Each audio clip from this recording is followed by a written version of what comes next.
Why is it not focusing? There we are. Hello, I'm Reese, and welcome to my first video. So, online I've seen a lot of people posting videos on buying cheap cars, selling cheap cars, and seeing the kind of vehicles that you can buy that are true value for money. Now, I bought something recently, well, about 6 months ago, and that I've been using for work. I bought it as like a temporary replacement for my Golf GTI that I had, and I was in the scout for something a little bit better. Now, I have bought something better, but I thought I'd do a video to show you the best car that you can buy for 300 quid.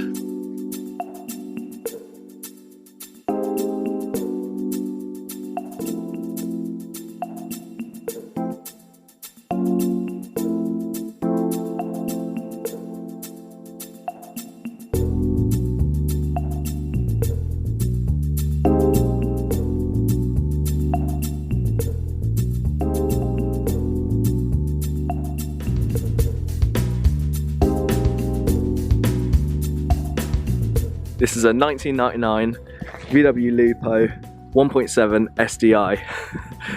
Now, it is absolutely covered in bird shit. This does need a clean, which I will do in a minute. But I'll quickly take you around the car. So I bought this last summer. I bought it about June time. It was on Facebook Marketplace for 300 quid. It had an MOT. It had about 2 owners from new.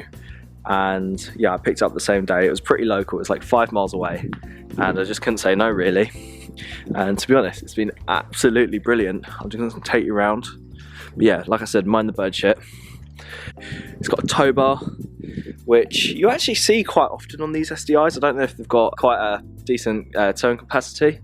I doubt it though, for a 59 bhp 1.7 naturally aspirated diesel. They're not very popular cars, they're actually quite rare to see. I don't know who thought about putting a naturally aspirated diesel engine into a car like this. This was the first one that actually came out, being the 99 model. Does have some sort of battle marks, but what do you expect for a 23-year-old car? So when I bought the car, it did come as a little bit of a state. It had been sitting for a while. It was covered in grime. I'll actually show a picture of what it looked like when I bought it. So yeah, I had no hubcaps. I had to put some of these on. Comes with these like budget Michelins on the back and some Hankooks on the front. The only other thing I did was service it really. No, central locking doesn't work. But interior is quite nice. Old steering wheel, no airbag as well. So if you wrap this around a tree, you're absolutely fucked. Only 52,000 miles. I bought this on 48, which is really low. Plastic cassette, radio, no CD player, and the cup holders work, which is a fucking shock. Which is expected. I mean, you can't exactly question why there's tears in the seats when you pay 300 quid for it. Electric windows as well. I mean, look at the spec on this. But I will say, the electric window, the passenger side electric window doesn't work from this button. Don't know if I need to, no, but it does work on that side. So I don't really know what the issue is with that. It doesn't have AC, no airbag, no ABS. It's pretty basic in here. That's actually what makes the car quite special. One thing that is really fucking strange is that I've got like foam that comes out the vents. Yeah, it's like, there's this like foam stuff that comes out the vents, and I've picked it all out before and it just keeps coming through. I just have no idea what it is. Is it something to do with the pollen filter?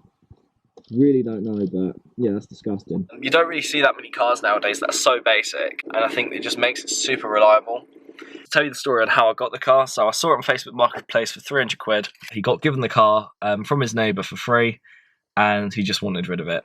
His neighbour who owned the car previously owned it basically since new. And yeah, so he gave up on the car. He wanted something newer, and yeah, that's how I got it really. I'm not gonna lie, I did try and knock him down a little bit more, which is quite insulting really. But yeah, I've absolutely loved it for the last 6 months of driving it, and it's been superb. But I will admit, for 300 quid, I wasn't expecting much. And when I got it, it was covered in like dog hair. I mean, it looked like the owner had a horse that was living in this car. It was absolutely filthy. And I managed to clean it all up. In the interior, I'll show you behind. Yeah, the interior is actually pretty mint in the back. It looks like no one's really sat in there. And yeah, but it was an absolute mission to clean it up. Like, I'm telling you, it was bad. And I don't know how many of you have ever bought a car before that's been disgusting, but I can tell you this was probably worse. One thing the owner did do though, is kept it tip-top when it comes to the mechanical side of it. Always maintained it, always kept it serviced. Any work that needed to be carried out, it was done. And I've got literally like a wedge of paperwork for it, so yeah. Now, get out the car. I'm sorry about the lighting and background sound. We've got gardeners outside. It's such a beautiful day. My lighting's bad because I don't know how to properly use my camera yet. But yeah, I've recently bought a GoPro, so I'm going to take you for a quick spin and you can see how my £300 banger actually drives. Okay, let's go for a drive. As you can see, it starts up first time every time. It's such a nice day today. The whole mood just feels so much more positive when the weather's good. There is quite a lot of vibration in the cabin. I think that is just being diesel engine. It will vibrate quite a lot, it will shudder, a bit like a tractor. But in terms of ride quality, it's actually quite nice. It's smooth, it doesn't pull to one side, the steering's nice, it's not too heavy, it's not too light. The car doesn't have an airbag, so if you did crash, it would be quite dangerous. Without an airbag, you're just going to go straight into the windscreen or into the steering wheel. So the other thing to note is that the car doesn't have ABS, so that when you do brake hard, it does lock up. So you do have to be quite careful when you're driving it, because if you're going down, you know, a steep hill and it's wet, and you do have to brake hard, then you're gonna have a lot of fun skidding down the hill. Okay, now up a hill, this car drives like a dog. This model comes in a 1.4 TDI, and I think that's probably a lot better to drive than this. I wouldn't say it's a slow car. I take that back.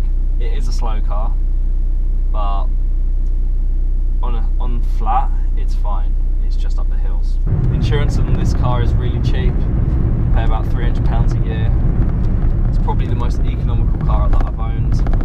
It delivers probably about 65 mpg. The tyres are not the best in the winter weather, but for a car that gets you, from A to B, it's absolutely fine. On the flat, it's okay. It's just up the hills where it turns into a dog that's on its last legs. It does go around corners quite well. Being a small, sort of nimble car, that is what's expected.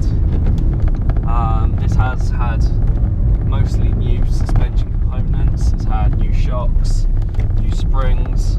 Now in terms of not having ABS, I'll just show you what I mean. So my sticky toffee pudding just fell to the ground, unfortunately. Now, another thing that I was quite surprised of is that it's never actually failed an MOT. Most of them, there was no advisories, or I think one which was a tyre, which is pretty amazing really. But yeah, for 300 quid, I mean, could you really go wrong? I mean, what else could you buy? The market for cars is so high at the moment, it's probably at an all-time high. And for 300 quid, can you get anything better?